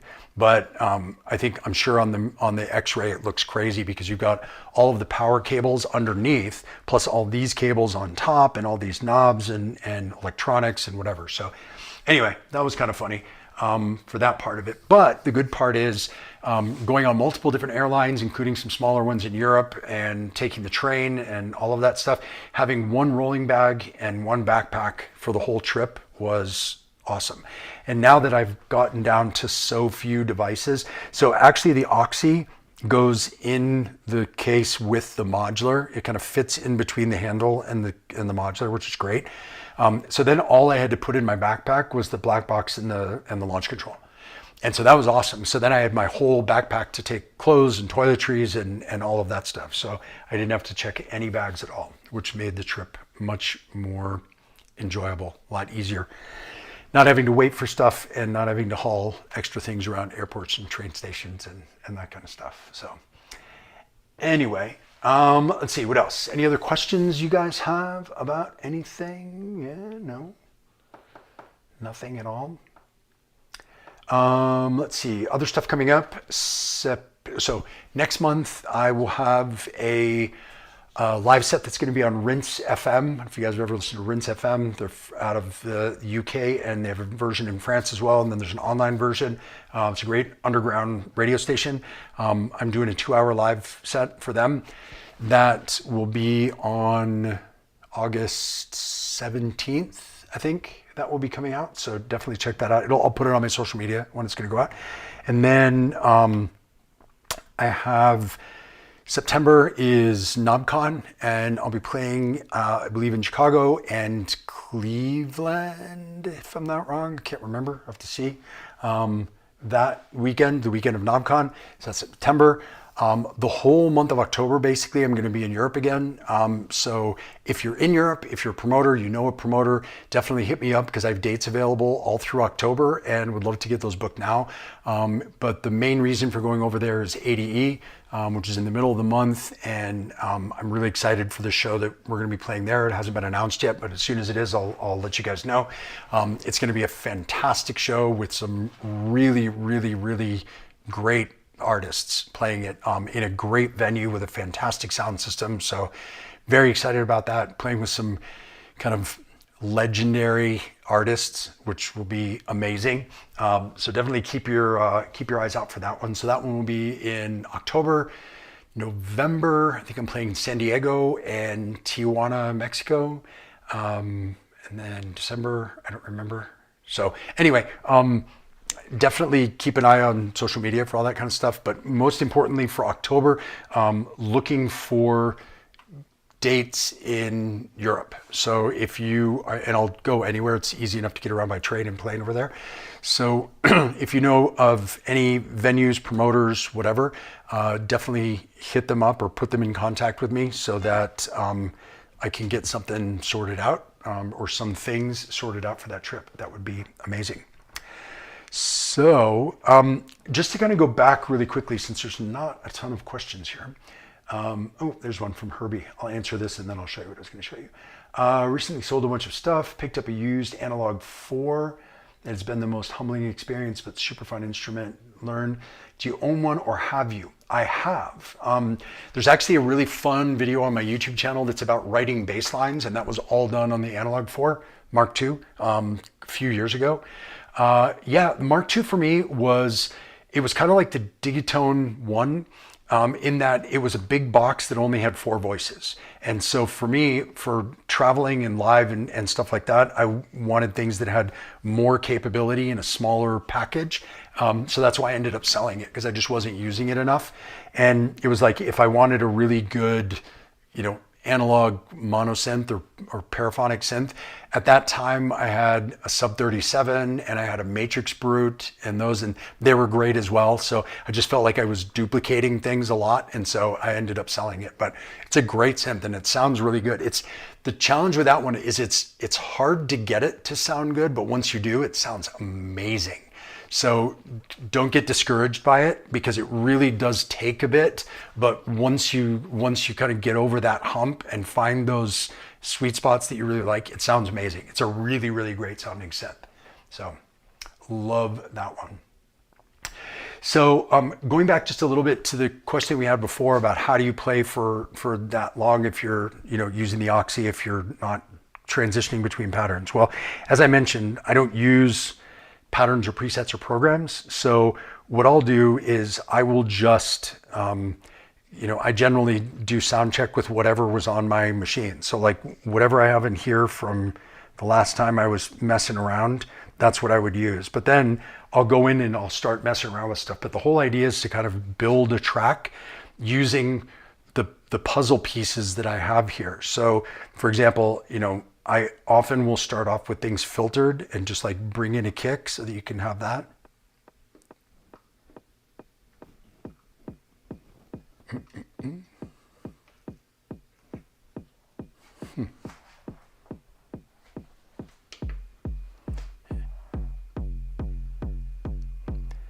So having something like a kick is one thing. I've got certain things that are kind of basic. So, you know, here's a kick pattern. Here's a, actually let's show from overhead. So like, here's a kick pattern. Here's a hi-hat pattern. So like hi-hats is, right? Pretty easy to do those basic ones. And then I can go in and change them. So if I want to change and make the hi-hat more interesting, I can change up the pattern really quickly and easily. Same thing with like the kick voice. I can go in and, you know, add some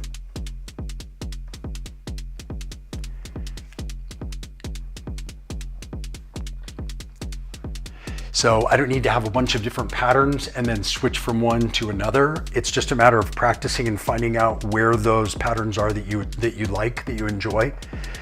So then going to something like the Bastille Pizza, if I wanted to do something kind of, I don't know, mid-range on that, I can go through and I can just kind of create something. This is on a mono voice, so notes from low to high, and it's only doing an 8-step pattern right now. So let's do something kind of rolling. Actually do it like that, right? And then I can just bring in that voice.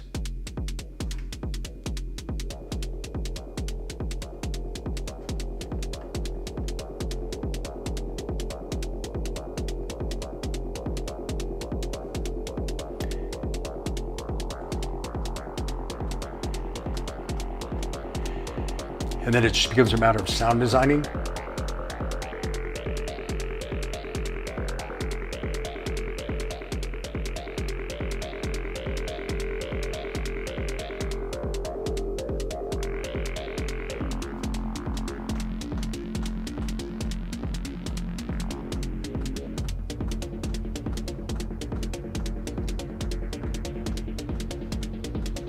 Right, so you can come up with all sorts of fun stuff.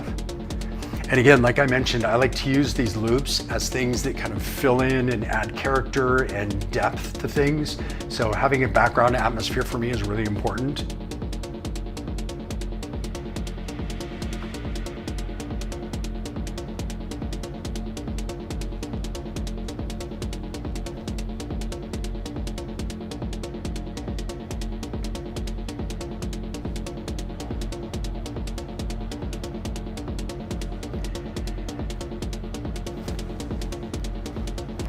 And then I have percussive elements that I can add in the case. For example, like from the Percon's voice.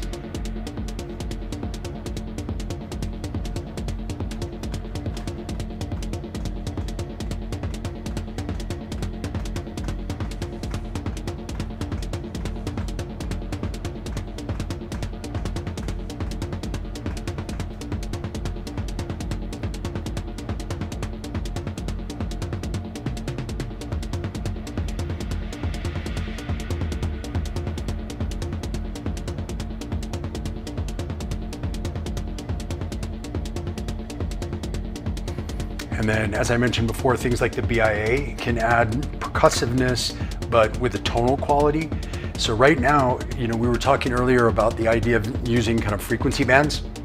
So you hear, I've got stuff in the low end, I've got stuff in the low mids, I've got stuff in the mids, and then I have stuff very high with the hi-hats. Where I'm missing is kind of high mids. There's no frequency in there. So I might set something with the BIA in order for that to be kind of in that frequency range. And then, let's see what we have pattern-wise. So I'll just do like a single note repeating on 5 steps, and then I can use effects to make that sound really interesting.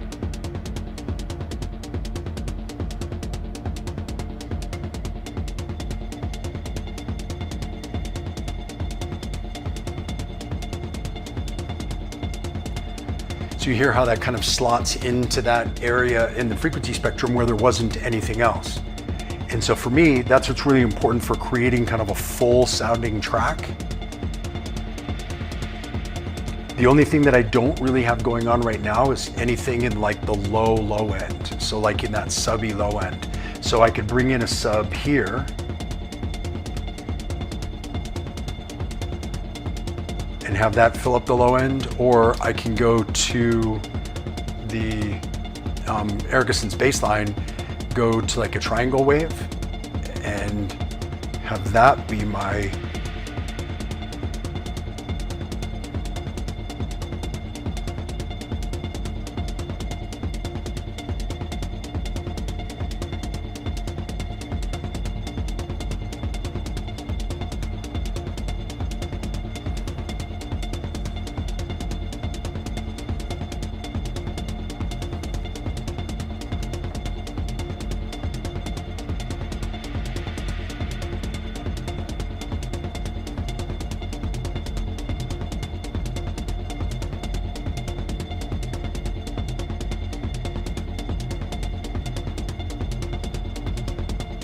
or if I want to have that kind of stand out more, I can change sound, or I can change waveforms.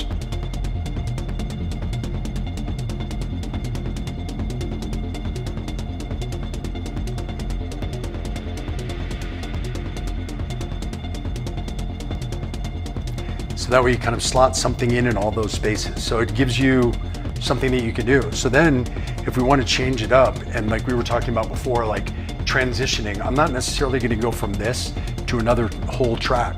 I'm going to transition things bit by bit. So I might change up my hi-hats into more of a ride.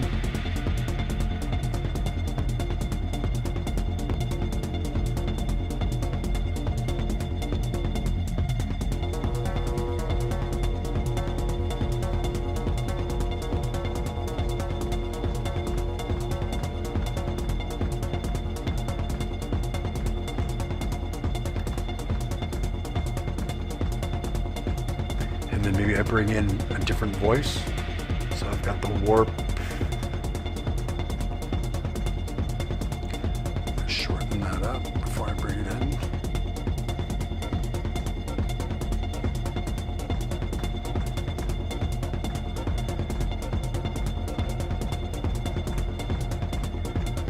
And maybe I use that to take the place of the BIA.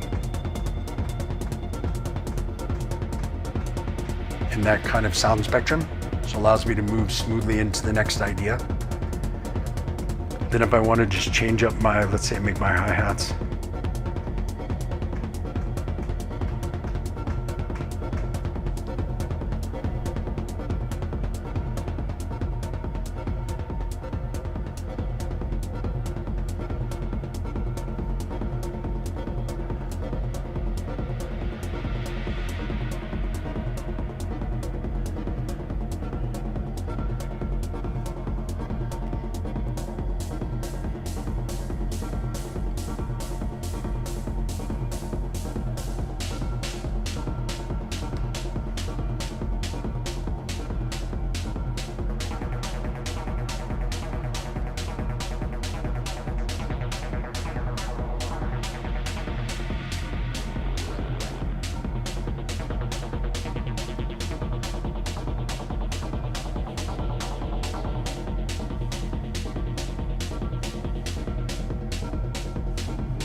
And again, we've got some things over here that we can use to add into that to kind of give it some more, I don't know, volume. So we've got some more percussive and texture elements.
All right, enough jamming for now.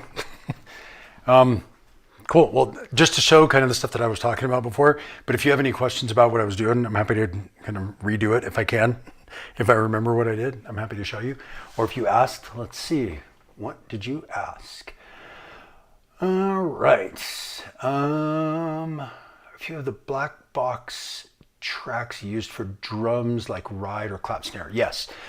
So I have things in the Blackbox like 16 tats like that, or shakers, or some top loops,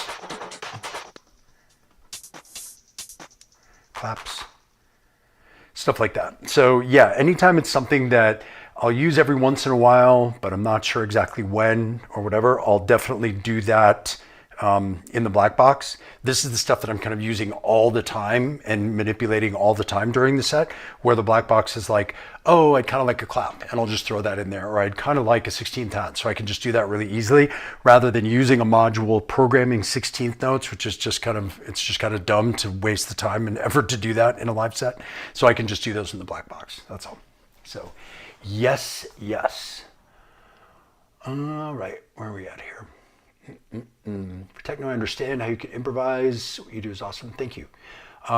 Making go a trance, and I need more stuff pre-prepared, leaving only one or two things to play with live. Yeah, it's really, I guess it is kind of genre specific. It also kind of depends on your comfort zone. You know, that's something that I talk about a lot in my courses, is like, do the things live that you have fun with and that you're good at, and then the things that you're not good at or that are less fun, have those be prepared and as building blocks that you can use. But I'm still a firm believer that no matter what the genre, you can still do improvised sets. It doesn't have to be everything is prepared, here's a track. That is definitely one way to do it. And if that's the way you choose to perform, that's great. But for me, it's not so much about the genre, about whether or not you can improvise. It's just about what things you improvise and what things you don't. And so, again, having building blocks that work for Go a Trance versus building blocks that work for techno versus, you know, my friend Alex, I've seen him play just modular alone without any external boxes. I've seen him do full-on disco house sets using just modular. So it's not that it can't be done. It's just a matter of use your strengths, kind of lean into your strengths and make up for your weaknesses by doing other things that, you know, like having samples for things that you're either not as comfortable doing live or that are boring for you, that aren't any fun to do live. Have those things be pre-prepared, and then you can lean towards other things. You know, using devices like the Oxy or the Hapax or ones where you can write notes in key allows you to do things that are a lot more melodic and have them stay in key. So you don't have to worry about that. There's chord engines, there's generative things, you know, in the Oxy One Mark II, there's the accumulator, there's all these things that you can use to generate really interesting stuff. And then it's a matter of having a sound palette that fits with the style of music you're doing. So you could absolutely do Go a Trance improvised. It's just a matter of which pieces and parts and setting up a rig in such a way that would allow you to do that, right? So it would be hard for me to do that on this rig, but I could make a rig where I could do that, I guess is the point. Let's see. Fire emojis. Thanks. Thanks, James. Definitely got to catch one of my sets live. Yes, you do. Definitely catch a set live. Love the use of the verb and delay. Thanks. Awesome sounds. Thank you very much. Thank you, thank you. Thank you all you guys. It's very nice. Yeah, it's I think that's one of the things that that we work on in the courses too, is the idea that it doesn't have to be complicated. It can be simple as long as it's interesting. So if it's simple and boring, then the music will sound boring. But you can have single notes, for example, like when I was just playing like on the BIA here. Let's just do one note on 5 steps. So without any effects, what I have to play around with this is, I can play around with the decay, I can make it longer, or I can make it shorter, right? And that's kind of what I would do with that sound, by itself. But then you start to introduce interesting effects, and effects that have kind of this. The Desmodus Versio is really cool. And the Yestra Versio is really cool because they can do, it's kind of a delay reverb. And then you can just change the filter where you've got the Q on the filter. So you're getting that resonant boost to make that interesting. Change up your wave folding a little bit, decay.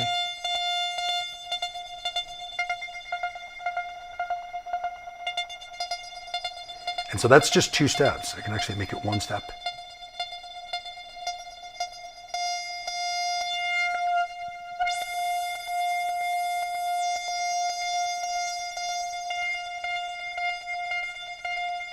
And that's still just 1 step. So playing with effects and sound shaping, things like decays and attack and stuff, you can shape the sound and make it really interesting. And that's what keeps relatively simple things interesting over time. My kind of philosophy is having this be kind of drums and percussion with a few interesting sound design things that go with it. That's kind of like the way I look at it. So I'll play along and I'll have a kick that has kind of an interesting pattern, and then I'll add in some maybe.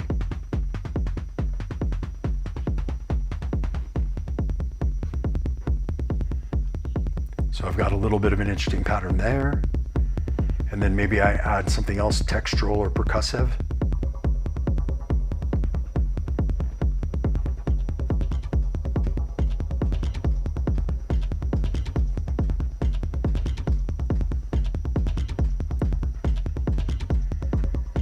And then something atmospheric.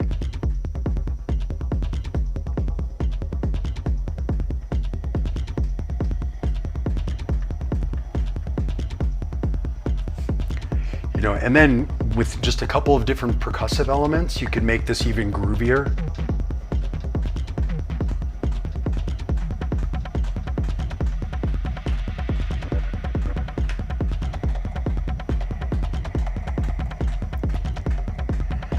And this is enough to kind of get people dancing, right? So you can just dance with this, and this way you've got this kind of foundation of what you can do.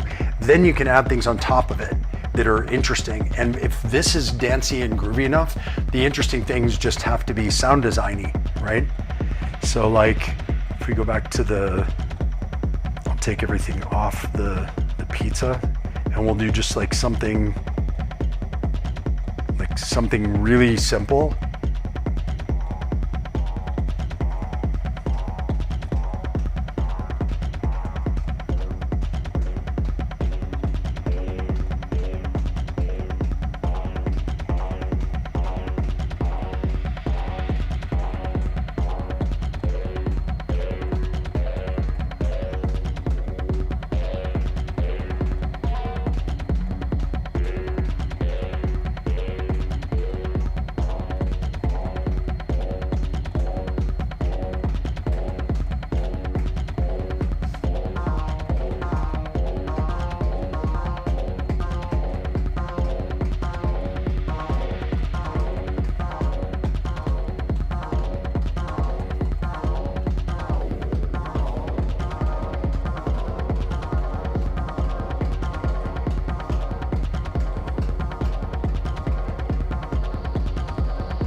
Right, so you've just got something very simple on top of the drums and percussion. If I was to take out the drums and percussion and the atmosphere, that's all there is. And then take out the effects. So it's something very simple, but then when you add in the effects and atmosphere,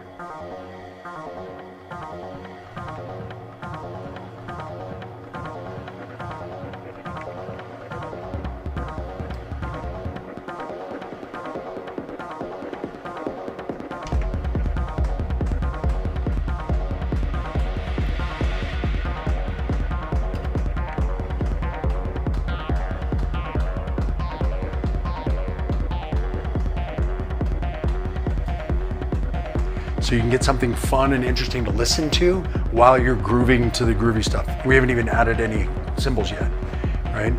I'm a huge fan of like really simple hats. I think that when you've got a groovy low end and then something that's bouncy hat that just kind of keeps time,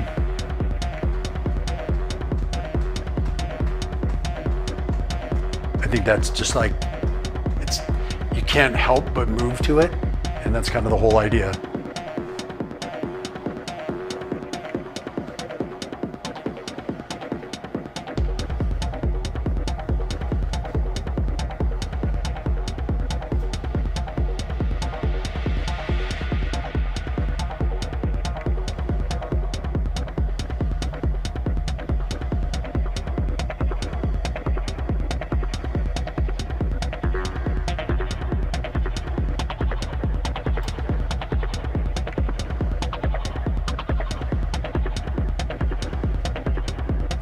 Right? So it gives you a lot of cool, interesting stuff that you can groove to. So that's the whole thing. Keep it simple, keep it groovy, keep it danceable, and then you can add interesting sound design things on top of it. I feel like for techno music in particular, and particularly like hypnotic, more kind of late night, after hours warehouse techno, the idea is for it to be groovy and danceable in the low end and in the drums and percussion. And then while people are dancing to that, give them some interesting things to listen to and grab onto that are more from a sound design perspective. It's less about melody, counter melody, bass line, whatever, and more about drum groove and percussion and danceability and keeping that interesting and fun, and then giving them stuff to listen to while they dance to that stuff. So that's kind of my philosophy about this type of music. Anyway, let's see what else we got here. Jason, what's going on? Good to see you. Awesome setup. Does it still fit in carry-on luggage? Yes, it does. Actually, even better than ever. So this case folds down and it fits into a rolling carry-on with the Oxy One. And then these two little boxes go in my personal bag with clothes and toiletries and all that stuff for a weekend away. It works pretty good. So yes, it all still fits in carry-on luggage.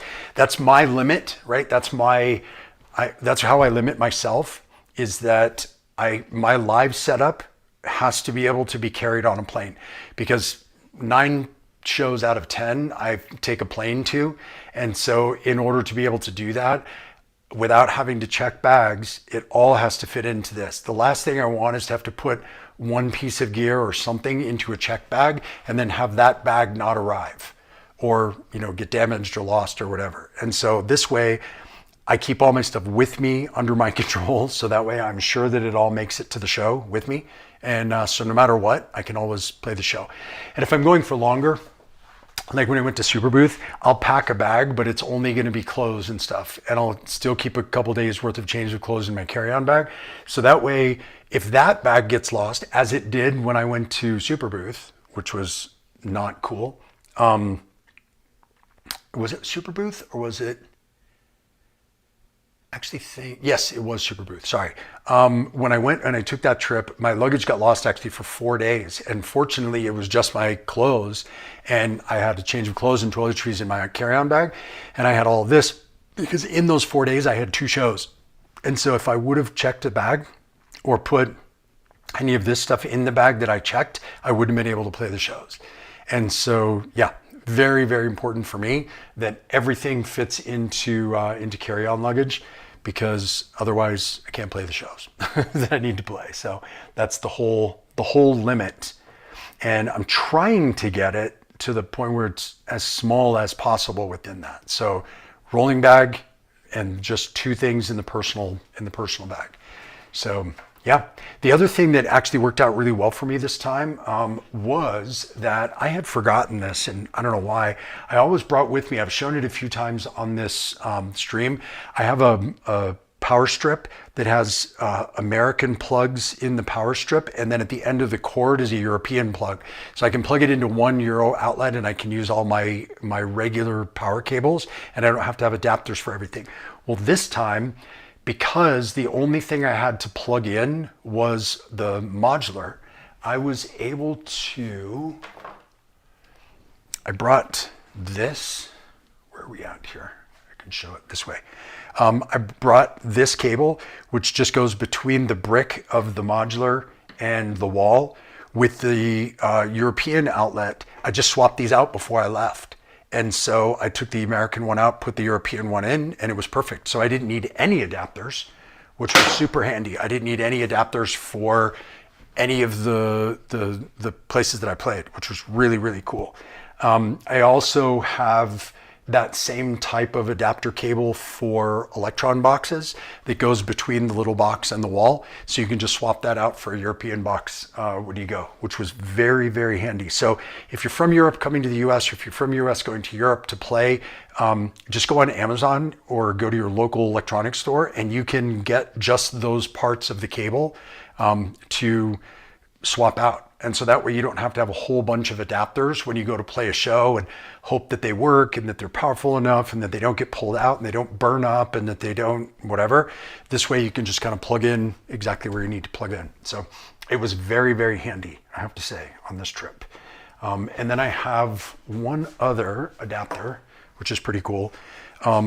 This one that I use all the time when I travel, I have a few of these that plugs into European plug there, but then it has one US plug on the top and on the front, but then it has charging ports. So for example, if I want to power the Blackbox via USB, I can just plug this into a European outlet and I have that. And that gives me also a couple of US plugs if I needed them. But it's great for USB power like in a hotel. So those are the kind of things that I would always recommend that you have when you travel, if you're gonna go particularly to Europe.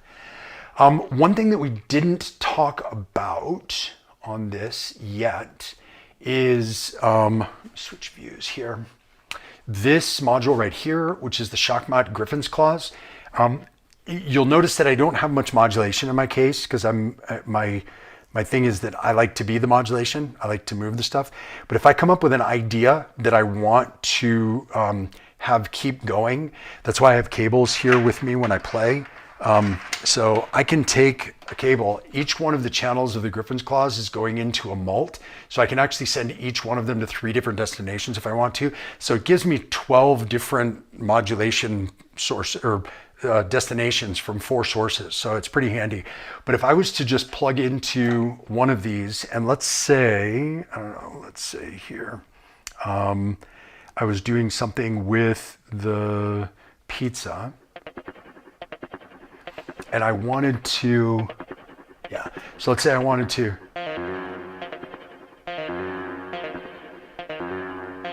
do that. I can plug the Griffin's Claws into that. I can just hold record on this and I can go. Actually, that one I have set to only 5 volts. It's shorter, so I'm going to put it onto another one over here. So I do it on this one. Maybe that one is too. Did I set them all at 5 volts?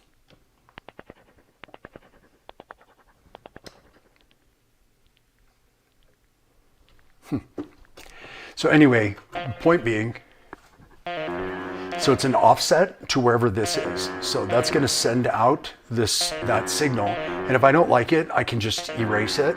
So I can just erase the whatever's on that. But then if I want to record it again, I can just do.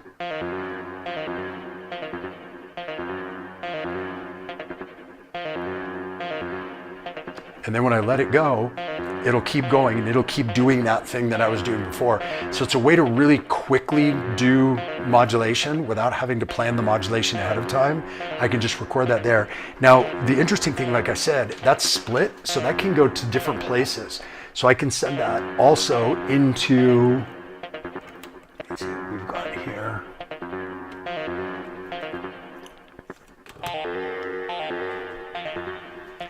So now I've got that same modulation going into 2 different destinations within the pizza, and I can send it to a third one as well. Let's see what it does.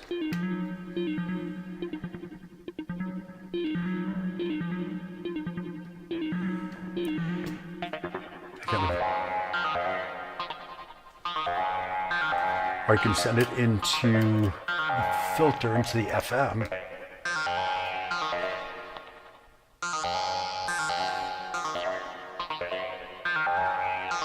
So I can get modulation, and that's all coming from one modulation source going into 3 different things. So I keep this stuff with me while I'm playing so that if I want to add modulation, I can, and I can just record it in real time and send it into whichever module that I want to send it into. So.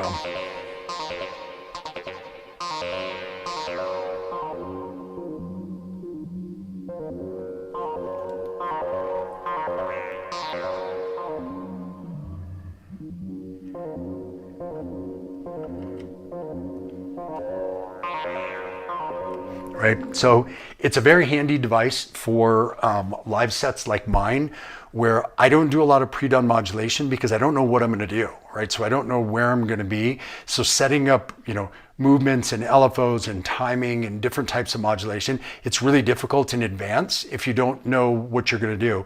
But having a device like this is really handy because I can just keep reusing it over and over again. So I can plug into that. I can have 4 different types of modulation going to things. And then when I'm done with it, I can just erase it and then I can reuse that same thing. And I'm able to record it in really quickly and easily. So it's, for me, it's a great modulation source because it's something that allows for a lot of flexibility. And it's, kind of like with the voices that I choose, it's something that is really quick to use on the fly. So great module, just came out, and I didn't expect I was going to like it because I was like, hey, whatever modulation, I don't really do much. But this, for me, is really interesting because having an attenuator that you can record the movements of is really cool. And I'm just using it right now as just a voltage source, so it can send out 0 to 5 or 0 to 10 volts, kind of depending on how you set it. So it can send that out to your case if you want, or you can use it as an attenuator. So you can put something as an input and then have the output go to where it was normally going to go. And you can record the movements of that, going to that thing. So it can be really interesting. You can use it for pitch. You can use it for all sorts of things. But just having something that where, this goes back to what I was saying before. If you set up your rig to be conducive to improvisation, it makes it much easier to improvise on. If you just kind of chuck a bunch of modules in there because they looked cool on Perfect Circuit's website, you're not necessarily going to have something that's functional. It's like you can't just throw all the parts together and hope that it works. This way you've got specific things that are designed to do certain things. So anyway, that's why I like that module. Let's see, what else? Catch up the rest of the stream later. It's almost 1 a.m. I go to work in 7 hours. Sorry, have a good night. Appreciate you hanging out. Thanks for answering your questions. You're very welcome. That's why I do these. Love the claws. Been using it for about 3 weeks now. Yeah, it's really cool, isn't it? I mean, it's something that, like I said, I didn't expect to like it as much as I really like it. So I've been very happy with it. And it's something that'll probably stay in my case. And actually this setup is new to this kind of configuration, but having a mult on each side of it and just pre-pouching every one of the things into a mult and leave it like that. It makes it so that you can, when you record something, you've instantly got 3 things that you can send to 3 different destinations. So it's just a cool way to kind of encourage you to use different modulation in different ways. Because it's already in a mult and it's already ready to go. So that's why I just kind of stuck one mult on either side of it so that it could, be easy to use. It's already set up and ready to go. So was it difficult swapping the plate on the claws? No, but I will tell you one thing that I didn't notice at first. There are 2 little screws right here on the front of the faceplate, which I did not expect. And I was trying to pull the faceplate off once I got everything on here, and it wasn't coming, and I thought it was stuck, and it's because those screws are there to hold it in place. So take those out, take it off. With the faceplate, it comes with the little inserts that go between them, and then you can screw it back together. But yeah, that took me a sec to figure out, but once I did, it was really easy.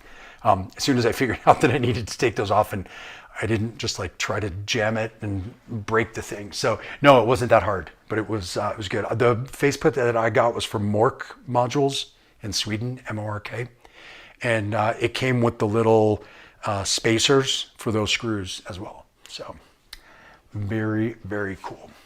What else? What other questions do you guys have? Chuck those into the chat, and I will be happy to answer whatever about whatever.